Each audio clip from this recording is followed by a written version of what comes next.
What the are you doing here, little buddy? Have a rest. Just relax. Take a load off your feet. Welcome to Antimatters. Hello everyone. Up today we have a nest review from anthology.co.uk. This is the medium wedge nest. This was kindly sent over by Ollie over at anthology.co.uk for free so that I could have a good look at it, and I've had it now for I think it's about a month, and I've moved my ants in and given it a good go, and I think personally I really like this nest. To break down this nest though, I've decided to make a little formula that I can repeat with other nests, which will kind of in the long term give me the ability to kind of rank nests and compare them a lot easier. So I've broken it down into 9 different categories that you can kind of judge a nest in. We've got the material of the inside of the nest, hydration, physics, sanitation and chambers, the view and light, ventilation, heat, the overall space of the nest, the expansiveness of the nest, and finally the longevity. These will all be marked out of 10, which leads to a total score of 90.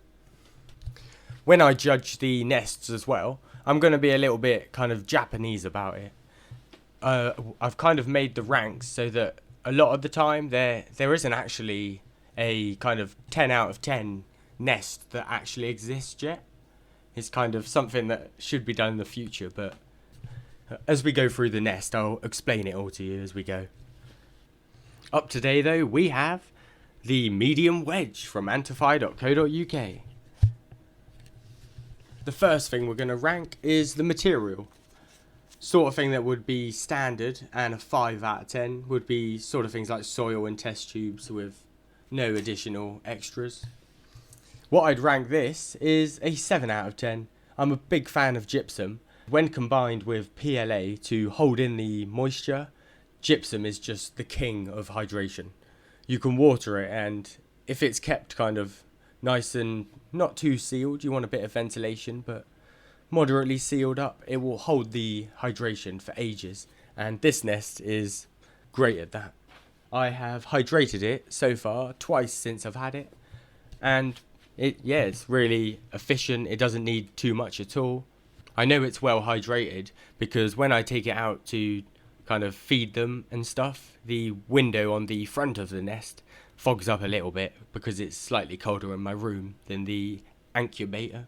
So yeah, in the materials, I'd rank this a 7 out of 10. Next up, we have hydration. In this category, this nest does okay. I'd say it's like functionally vanilla.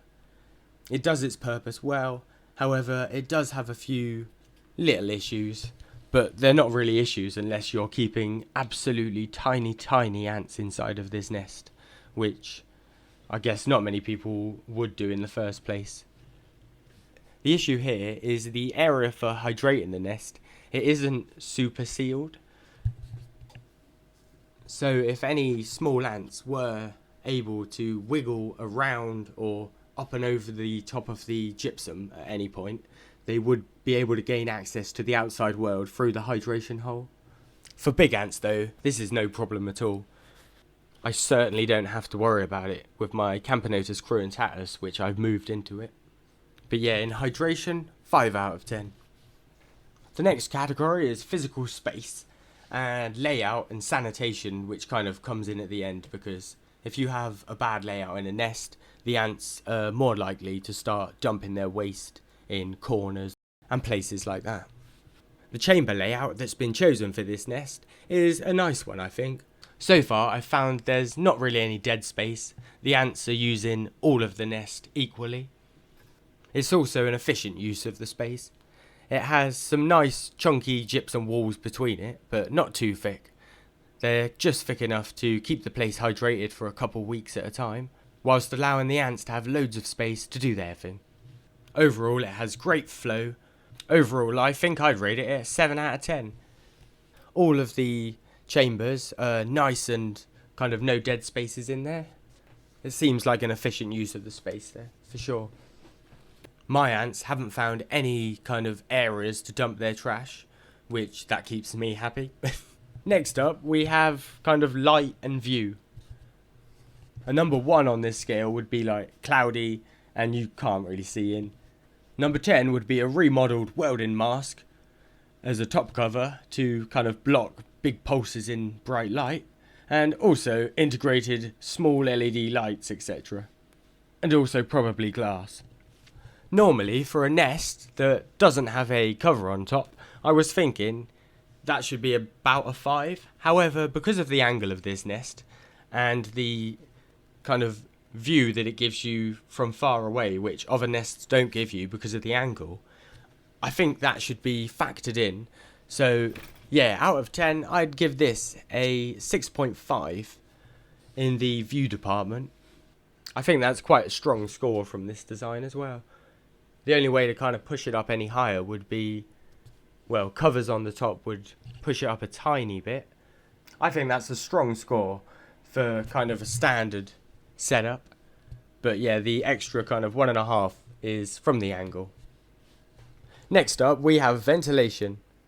Despite not having any sort of ventilation holes built into the cover or anything, this nest does actually have quite good ventilation, which kind of couples with the hydration hole.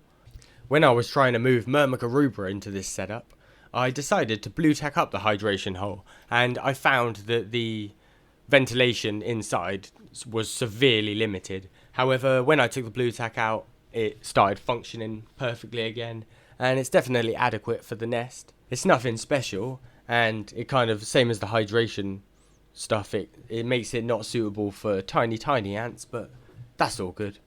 So 5 out of 10 in ventilation. Now comes a hot topic, heat. It's amazing how such a simple kind of tweak to a nest, in this case an angle, can really change the dynamics of a nest. And yeah, in the heat department, this nest gets amazing results.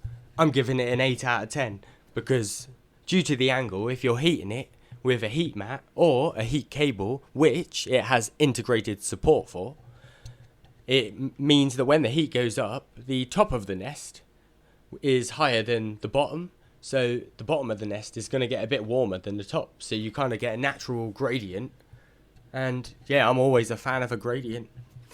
They're top notch. If you can ever get a nice gradient with your ants, get one. So yeah, strong 8 out of 10 in the heating area. Our next topic is overall space and how efficiently it kind of uses it.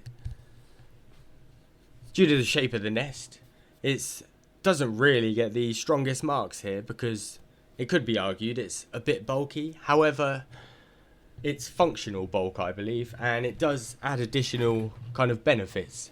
The bulk not only reduces vibration, but adds into the heat gradient and all sorts of things like that.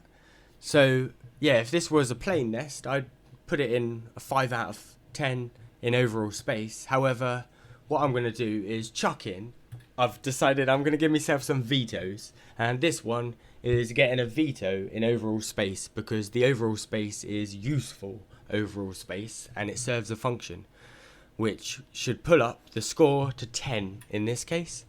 I'd like to only use my vetoes as well for kind of special circumstances, like if someone's pushing the boundaries in some department, then that should be acknowledged and I think appreciated. New ant nests, like, they don't just build themselves. Just 2 more little topics left. Next one, expansion. This has 1 port on the bottom right corner, which is a 13mm PVC tube size. I think for the nest size, that is completely sufficient. I haven't had any sort of bottleneck issues myself, and I don't think that's really going to become an issue because the nest is a good size for that 1 port. Being 13mm tubing as well, this means that it should interconnect to all sorts of different nests and setups from all different companies out there. So as I've grown to quite like the nest, I've kind of thought of, well, what am I going to do in future when they get a little bit bigger? And personally, what I really want to do is take the nest I got now and I'll put a little T-bar on the exit. Then I would like to get another one. However, one that's inverted so I could put them both next to each other and they both be facing me and come out of the same T-junction into an outworld on the other port, if you get what I mean. I reached out and asked Ollie, is that something he can do though? And he said, yep, absolutely. It's just kind of a flick of the models and job's a good one. So, but yeah, I'm hoping in future maybe I can pick up one of those inverted ones as well to go with the one I got now. Out of 10 in expansion though, I'd give it an 8 because it should connect to pretty much everything. It's all adequate for the job that it's intended to do. On to the last category, longevity. I think in an ant nest this is kind of an important thing. You don't really want to be having to like buy new nests every year or so because they've fallen to bits and weren't very good. eBay China nests. What I've done though here is 1 out of 10. If it's going to last 1 year, it's 1 out of 10. If it's going to last 5 years, 5 out of 10. If it's going to last 10 years or above, 10 out of 10. I've had quite a lot of nests now for quite a long time, so I think I'm not too bad a judge on kind of what's going to fail, if anything's going to fail in a nest. So yeah, I'll try my best to kind of estimate fairly how long a nest is going to last. In this case, I'd say about 6 years. There may be a possibility after, I'd say about 3 or 4 years, that the gypsum may need replacing or kind of a little bit of maintenance done on it. But I think the overall structure of the nest should be fine for at least 6 years. It being PLA, it can get a little bit brittle after 5 or so years. But as long as you looked after it, it could keep going a very long time. The acrylic on top is nicely held down and well supported, so there's not much chance that that's going to start bowing or anything. The inlet where the PVC pipe goes is probably going to see the most stress, but it's a nice solid block kind of anchored well into the main body of the nest, so I don't think there's too many issues of failure in that department. Personally though, I'd estimate, about 6 years I think you could quite easily get out of this nest. Which makes this nest like really good value, I'd say too. I think currently it is £22.99. It's about £3 or £4 a year to keep your ants inside of it. So I've also gone and added another category because I just realised that value that's an important part of a nest. And doing the maths then, I realised, that needs to be added in. So we have a final category now, which is value. In this department, it costs £22.99. I think it will last like 6 years, so about £3 or £4 a year. I'm definitely happy to pay that in future to get the next one, because I think that's quite a good deal at the minute. For the unique design, the effectiveness of the nest inside, it's an awesome deal. I'm going to put that at 8 out of 10. So now that we've got 10 categories, that means I can rank it all out of 100. And this nest, when I add it all up, it gets 70.5 out of 100, which is a really good score. That score makes it at least above average, I think. Possibly even exceptional. I don't think many nests at all on the planet are going to kind of break through about 75 or 80. So, that's a strong score. If you're thinking about getting a new nest and you like the look of this one, I'd definitely say reach out to Ollie over at Antology and pick one up. I've had nothing but a good experience so far. Really nice to see a new kind of shaped nest out there too. If you want to pick one up for yourself though, you can find all of the information on how to contact Ollie and everything like that on the website antology.co.uk. I'll put a link to the website in the description below. I would like to also add that since I put my Camponotus cruentatus in here, they've been doing brilliant and they've made loads of eggs and the brood pile is really starting to move. So I thought I'd just chuck that in there because they're definitely enjoying it. Thank you to Ollie as well for sending over this nest so I could have a good look at it. I hope you like the nest ranking system as well. If you'd like to see me do some more on any nest in particular, let me know, because I got quite a lot of nests, so I think I could kind of break down with this formula. I think that's all for this week. Until next time, thanks for watching, have a fabulous week, may your ants live long and prosper, and bye!